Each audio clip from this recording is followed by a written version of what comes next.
Tahawur Rana, Pakistani-born Canadian, brought back to India, mastermind of 2611 as we're calling him, all because of the efforts that you put in. You stormed in the United States, every court.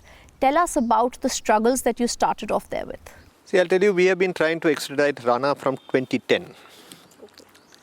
There have been a lot of ups and downs between us and the Department of Justice, which is the controlling body who deals with all this in the US. At least on 3 rounds of negotiations earlier, they refused to even look at my, my request. And in between, they raised the issue of double jeopardy when I told them that, it just doesn't apply. And I made a very detailed opinion. My then junior Manvi Priya was with me, and I decided, okay, let's give them an entire analysis of Indian law. And we prepared almost 3 days. We took off from court and prepared this. This was, I think, in 2013 or 2014. But, things were, I think the Americans were unnecessarily resisting at that time. And diplomatically also, I felt India was not that powerful as it probably is today. In 2018, many things changed. First, the NIA IG at that time, Mr.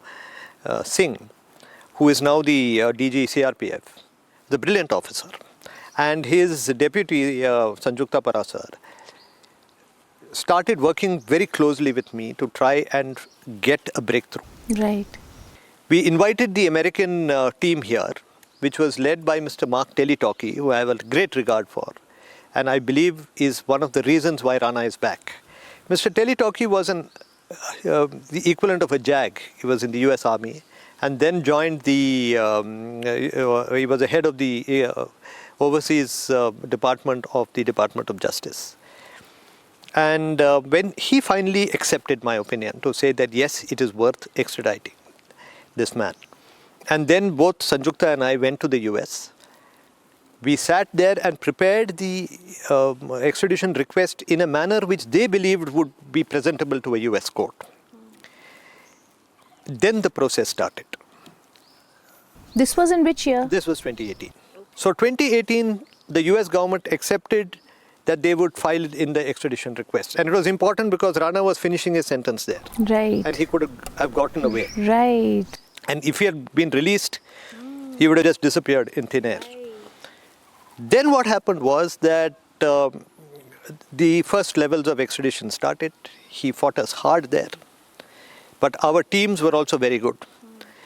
There was a brilliant lawyer of the Department of Justice, Kerry Monaco, who was with me throughout this journey. Right. Mr. Teletoki, of course, retired, and he was replaced by other leaders of that department. But what I really liked about the Department of Justice colleagues who worked with us was that they were equally committed as I was to bring this man back. Okay.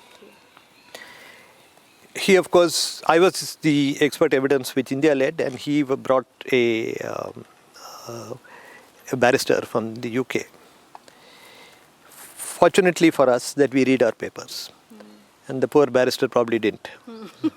Because his opinion was based basically on dissenting judgments. Oh gosh.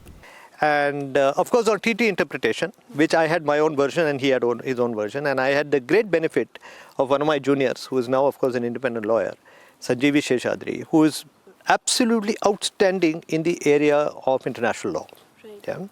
So with his help, we prepared what I believe was a waterproof case on the issue of the treaty interpretation, because everything, in an extradition, apart from this, the issue of double jeopardy, which was central to this, was on the interpretation of the Indo-US treaty and 2 particular clauses of the Indo-US treaty.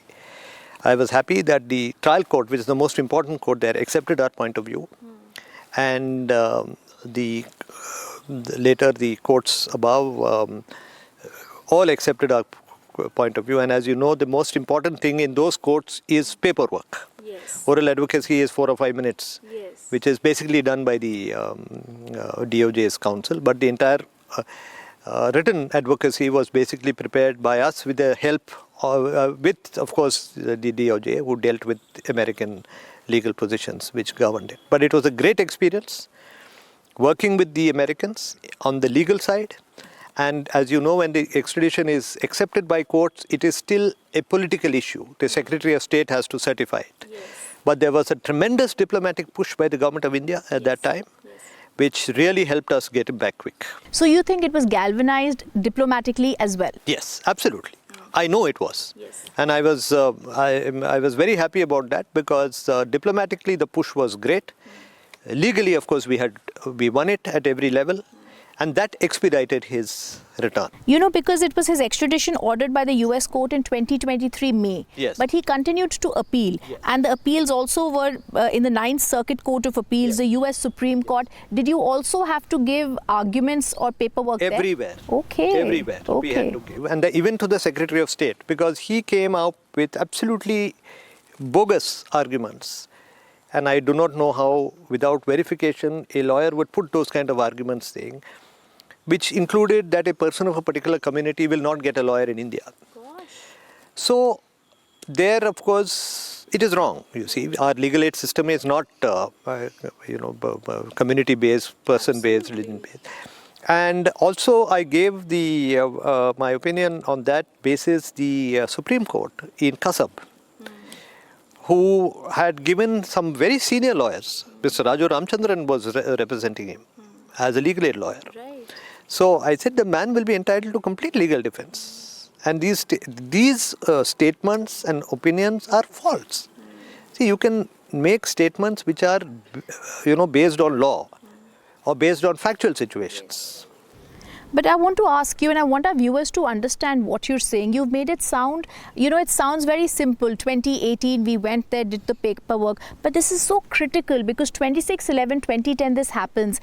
And to have the paperwork so meticulously prepared that you're winning in US courts in 3 to 4 different courts is in itself a big feat. See, there is a lot of work which goes behind it. There is a lot of investigative work. And I've had great officers working with me on this case, starting, of course, as I told you, with Mr. Swayam Prakash Pani and Mr. Sanjeev Singh, who unfortunately passed away, and Mr. Loknath Behra.